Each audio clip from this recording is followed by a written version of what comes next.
Kailua Keiki, welcome once more to Sabbath School. Today our nature story is about the meerkat. This is a meerkat. I know it's kind of blurry, but see, the mirror's reflecting a cat. No, not that kind of cat. Because of their name, you might think that meerkats are a kind of cat, but they're not. Actually, they're a kind of mongoose.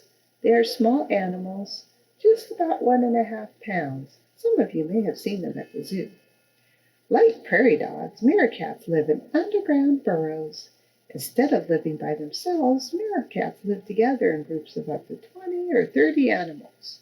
They mainly eat insects, but they can also eat lizards, snakes, scorpions, and a variety of other small animals.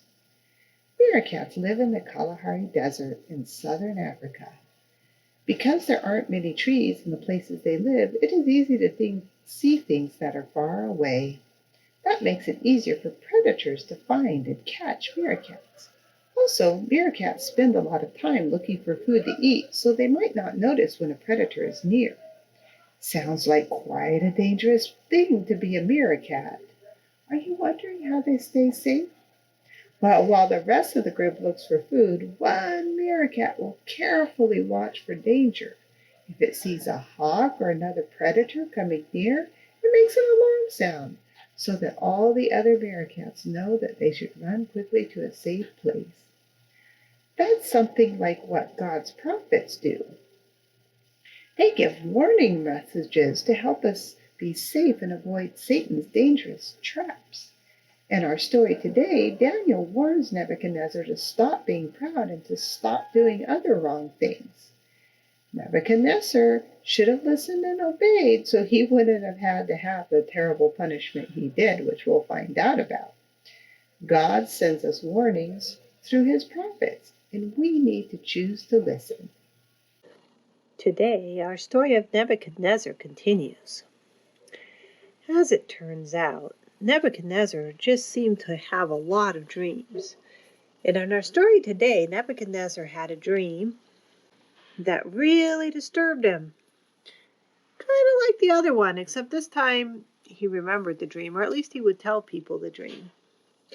So Nebuchadnezzar called all his wise men, and as usual, they couldn't tell him what the dream meant.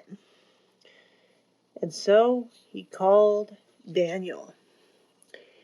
And Daniel, grown a little older, maybe a little wiser, who knows, he was already pretty wise. And Nebuchadnezzar told him the dream, and this is the dream that Nebuchadnezzar told Daniel. And Nebuchadnezzar told Daniel about his dream, and this is what he told him. I looked, and there before me was a beautiful, big, large tree. And it was such a magnificent tree that all the birds of the air and all the beasts of the field were gathered around the tree. The doggies and the cows and the horses and the wolves and the camels and the elephants and the reindeer, maybe even the crocodile and the gecko. Everybody was gathered around the tree. And the tree was a place of magnificence and wonder. But then an angel came from heaven. And the angel came and chopped the tree down. Timber! And all the animals ran away. And the birds flew away. And the birds flew away, and the animals ran away.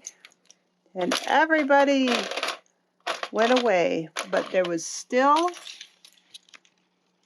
a stump that was left in the ground. And for 7 years, that stump just sat there, with the dew growing and the grass growing. And then the stump grew back into a tree. Except not quite as big. Except slightly smaller because it had lost some of its leaves when it fell down. And it did grow some of them back. And there it grew some of it back. And that is the dream I had. Oh, Daniel, can you tell me what it means? So Daniel heard that dream, and he thought to himself, oh my. And so he said, well, Nebuchadnezzar, I wish this dream was about what was going to happen to your enemies, but it's about what's going to happen to you. And Nebuchadnezzar said, what? And Daniel said, well, that tree that you dreamed about, that was you. The most great tree, well, king, anyway, that ever lived. But the thing about it, Nebuchadnezzar, is that you are only great because God made you great. And Nebuchadnezzar says, wait a minute, I'm great because of everything I did. And Daniel said, no, that's not true. Everything that you have, everything that's here, you have because God gave it to you. So here's my advice. Remember that everything is a gift from God, even all of this beautiful palace you have, and the lovely gardens you have, and everything. It is a gift from God. And maybe that dream won't happen to you because maybe it was just a warning. And Nebuchadnezzar, he thought, okay, and for a while, he really was good. But it so happened that one day when Nebuchadnezzar was standing out in his beautiful waterfall gardens and looking out over his palace and seeing the whole city that he had built, he thought to himself, I am so great, and I did all these wonderful things by my own arm. And you know what happened to Nebuchadnezzar? And Nebuchadnezzar just went crazy, and his hair grew long, and he walked around on all fours with the animals, and he ate the grass, and he was not having a mind of a human anymore. When Daniel had interpreted the dream, he had told Nebuchadnezzar that God was going to come cut him down just like the tree, and that he would go crazy and be like a beast of the field. So for 7 years, Nebuchadnezzar was like an animal. And then finally, after 7 years, he became humble.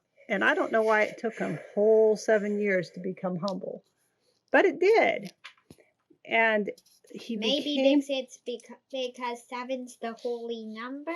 Maybe that's how long it took him to become holy. And he looked up to the heavens and he said, everything I have is a gift from God.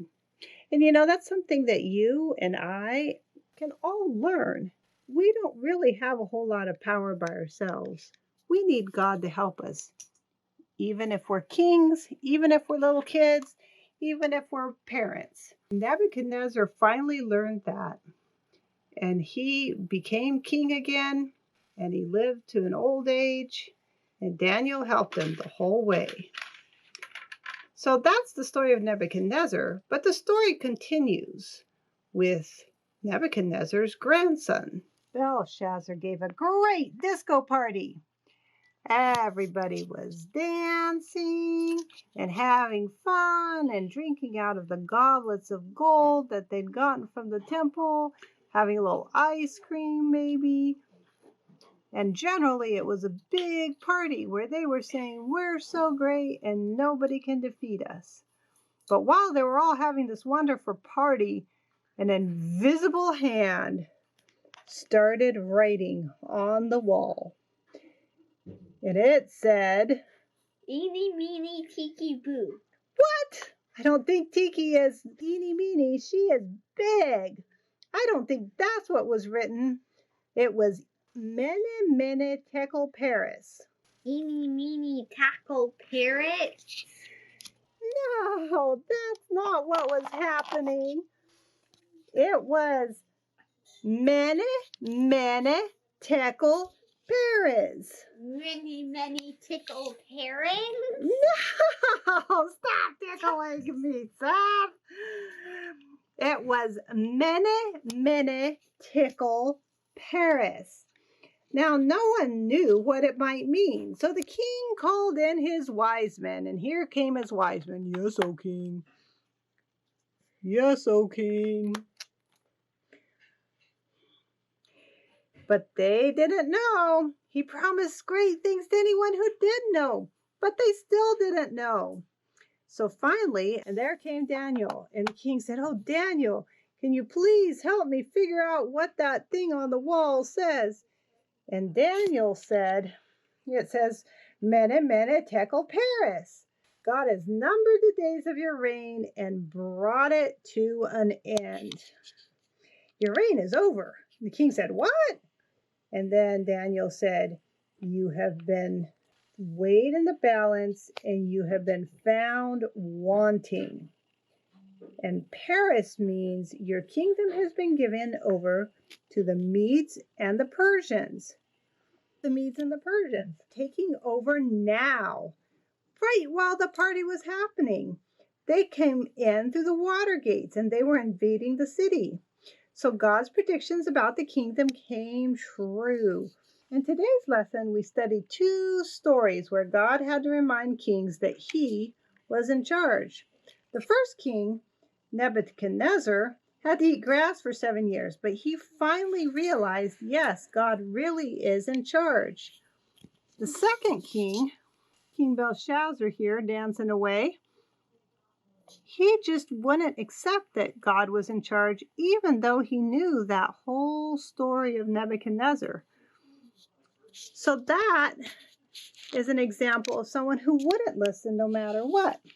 Our memory verse is, "For we shall all stand before God's judgment seat. Each of us will give an account of ourselves to God." And that's from Romans 14:10 through 12. Can each of you listen to God this week so you can give a good account of all the good decisions he helped you make? Bye-bye.